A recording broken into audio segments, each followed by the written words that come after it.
मित्रों, आपकी बात आपके साथ राकेश मोहन त्यागी यूट्यूब चैनल के आज दद्दा मेरे 30 नवंबर के अपराह्नकालीन 404वें अंक में आप सभी को मेरी राम राम। मित्रों, मैं अपनी बात शुरू करने से पहले मैं अपने पूर्व के एक अंक मैंने जो 25 नवंबर को इस भारत राष्ट्र के एक बहुत प्राचीन सपने को हम सब ने पूरा होते हुए अयोध्या में देखा था। राम राज्य के प्रेरणा स्रोत प्रभु श्री राम के जन्म स्थान मंदिर के उद्धार को की पूर्णता का उद्घोष करते हुए धर्म ध्वज की पुनर्स्थापना होते हुए इस सपने को 500 वर्षों से यह देश अपनी आँखों में, अपने मन मस्तिष्क आत्मा में सजोए हुआ था। इसे पूरा होते हुए देखने का सौभाग्य हमारी सबकी पीढ़ी को प्राप्त हुआ था। मैंने इस बारे में पिछला अंक बनाया था और मैंने आप सबके जोहरे 25 तारीख की और ख़ास तौर से 25 नवंबर 2025 सन की बात कहते हुए पिछले 40 वर्षों में इस आंदोलन के आगे बढ़ते हुए किस प्रकार भारतवर्ष की आर्थिक व्यवस्था दशा विश्व के अंदर इस आंदोलन के साथ साथ आगे बढ़ती गई। ये निश्चित ही एक दैवगति, कुछ कालगति है और भगवान निश्चित ही हम सबके सामने, मैंने कहा था कि कुछ घटना ऐसी होती हैं और उनके कहा तिथियों का, समय का महत्व हम सबकी समझ में आना चाहिए। आज जिन्होंने मित्रों कल का अखबार देखा होगा और पहला पृष्ठ पे जो मेन हेडिंग देखी होंगी, निश्चित ही उनका सीना गर्व से चौड़ा हो गया होगा। पिछले अंक में जो मैंने कहा था भारतीय अर्थव्यवस्था के बारे में, देश की आर्थिक रफ्तार ने चौंकाया। हम दुनिया की तीसरी सबसे बड़ी ताकत बने अमेरिका व चीन के बाद।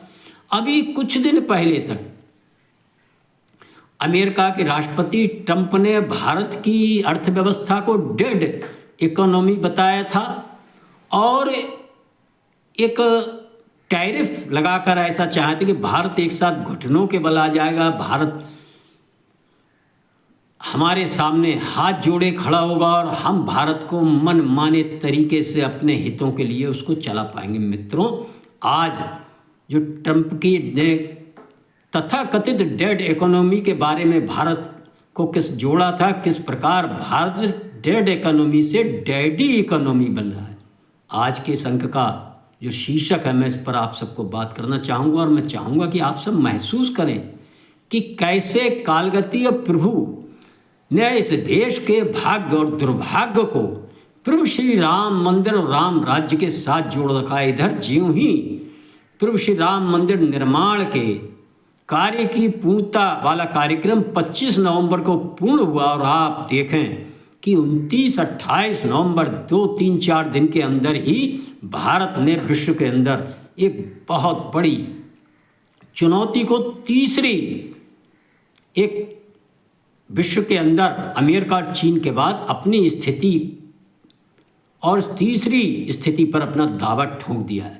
मित्रों, डेड इकोनॉमी की मैं आपके समक्ष बात करना चाहूँगा। आखिर डेड इकोनॉमी का मतलब क्या है? मित्रों, इसका मतलब है धीमे और बंद अर्थव्यवस्था, सरकारी अंकुश होना और जिसकी जीडीपी ग्रोथ 3 से 4% है, जिसमें विदेशी मुद्रा आयात करने के लिए मात्र 15 दिनों तक शेष रह गई थी, निवेश बिल्कुल नहीं होता था, युवाओं के लिए अवसर नहीं थे। ये सब स्थिति हम सब ने देखी है 90 के दशक में, 90-91 में, और हम सब देखेंगे ये वही दौर था कि इस देश का जनमानस प्रभु श्री राम मंदिर के उद्धार के लिए एक नई लड़ाई लड़ने के लिए 5-7 वर्षों से कमर कस रहा था।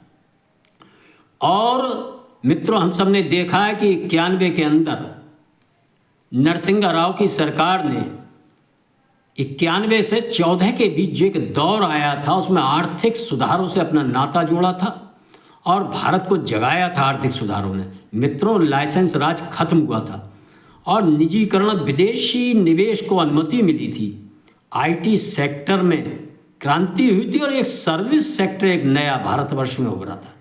मित्रों, इन सब कामों से मैं 2014 तक काफ़ी कुछ हुआ, लेकिन इस समय में देश को जो प्रगति मिलना थी, जो गति मिलना थी, वह निश्चित ही इस बीच में जो भयंकर भ्रष्टाचार और जो बातें थी मैं उन ओर ना जाकर इस भ्रष्टाचार के कारण देश को मनोवांछित गति नहीं मिल पाई, अर्थव्यवस्था जिस हिसाब से हमारी आगे बढ़ना चाहिए थी नहीं मिली। उस समय देश के अंदर देश को चलाने वाले लोग राष्ट्र हित से ज़्यादा अपने निजी हित, दल हित और परिवार हित को मानने वाले लोग शासन सत्ता में थे, ये उसका। लेकिन मित्रों 2014 के बाद जो अर्थव्यवस्था को बूस्ट मिला है, डिजिटल इंडिया, इसमें यूपीआई, आधार, ओएनडीसी और भारतीय नेट की दुनिया, भारत ने नेट की दुनिया में सबसे बड़ी डिजिटल अर्थव्यवस्था बनने की ओर जो कदम बढ़ाया है,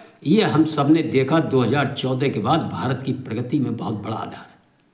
मित्रों, भारत का जो राष्ट्रीय आधारभूत ढांचा है उसमें 110 लाख करोड़ रुपए का निवेश एक साथ जो हुआ, उसमें हाईवे, एक्सप्रेसवे, पोर्ट, एयरपोर्ट, जो तेज रफ्तार गति देने वाले जो सारे, उससे तेज गति से निर्यात बढ़ा।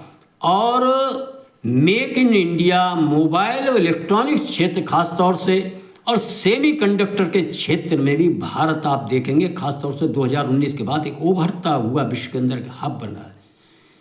मित्रों, भारत विश्व के अंदर तीसरा सबसे बड़ा स्टार्टअप इकोसिस्टम बन चुका है।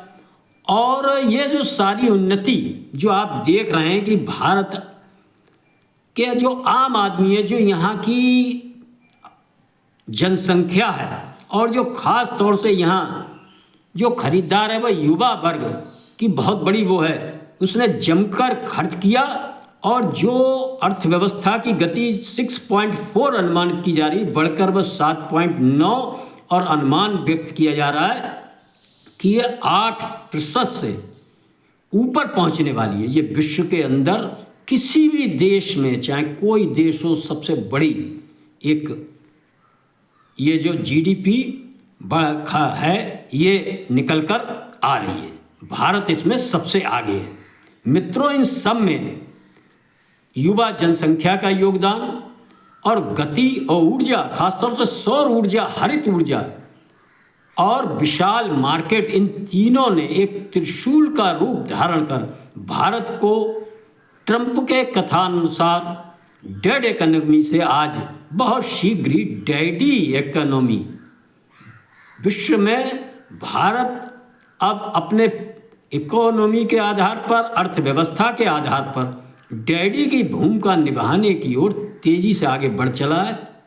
ये सब देखकर निश्चित ही पश्चिमी राष्ट्र अमेरिका, पूरा विश्व चौंका है देश की आर्थिक रफ्तार से। मित्रों, ये हम सबको गर्व होना चाहिए। मित्रों, अब भारत अपने लिए ही नहीं बल्कि दुनिया की अर्थव्यवस्था को भारत अपने प्राचीन सिद्धांत सर्वे भवन्तु सुखिनः सर्वे सन्तु निरामया को आधार बनाकर भारत यदि प्रगति करेगा तो पूरा विश्व प्रगति करेगा। भारत की प्रगति में सभी की प्रगति, इस भाव को लेकर नेतृत्व भी अर्थव्यवस्था के क्षेत्र में करने लगा है। और 2024-25 में मैंने बताया था जिस प्रकार जीडीपी ग्रोथ 6-8 से बढ़कर 8% तक पहुंची है दुनिया में, भारत को नंबर 1 के, जो 2047 में भारत के 140 करोड़ लोगों का सपना आगे पहुंचने का, इसमें डिजिटल पेमेंट में नंबर 1 है, दुनिया का सबसे बड़ा हम बाजार हैं।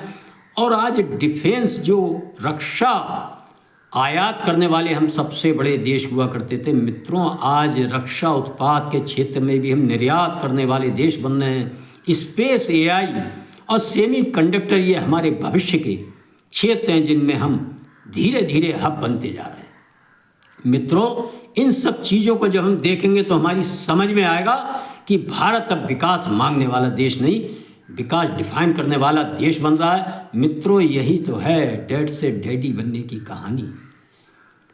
चुनौतियां भी इस बीच आगे हमारे मुंह बाए खड़ी हैं और हम सब देखेंगे कि बेरोजगारी इनमें एक बहुत बड़ी चुनौती हमारे सामने है।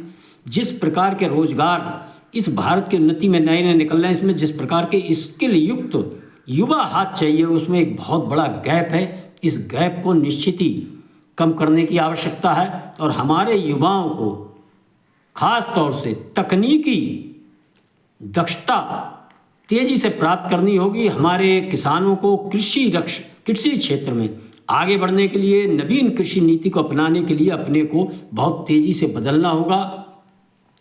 मित्रों, वैश्विक मंच पर भारत इन चुनौतियों से आप देखेंगे जूझेगा और आगे बढ़ेगा, क्योंकि भारत की क्षमता इन चुनौतियों से कहीं बहुत बड़ी है और वह अपनी इन क्षमताओं के आधार पर आने वाली सभी चुनौतियों से निपटेगा। हम सब ने देखा है किस प्रकार भारत ने केवल आम आदमी के बल पर, अपने स्वावलंबन के आधार पर, अपने आत्मविश्वास के आधार पर अमेरिकी जो टैरिफ ट्रंप ने लगाया था उसका किस प्रकार भारत की आर्थिक प्रगति पर कोई असर नहीं होने दिया। ये हम सब देख रहे हैं। आज भारत अमेरिका और चीन के बाद तीसरी बड़ी अर्थव्यवस्था बनने की ओर पहुंच चुका है।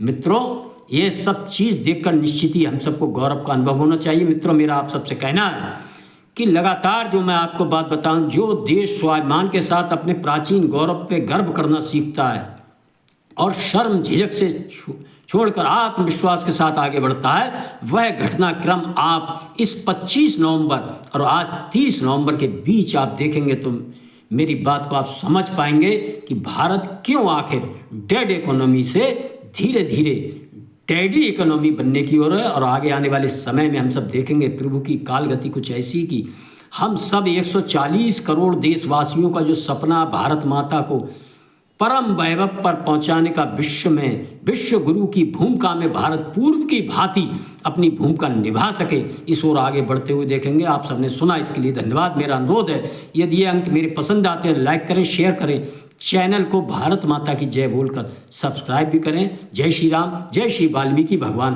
भारत माता की जय।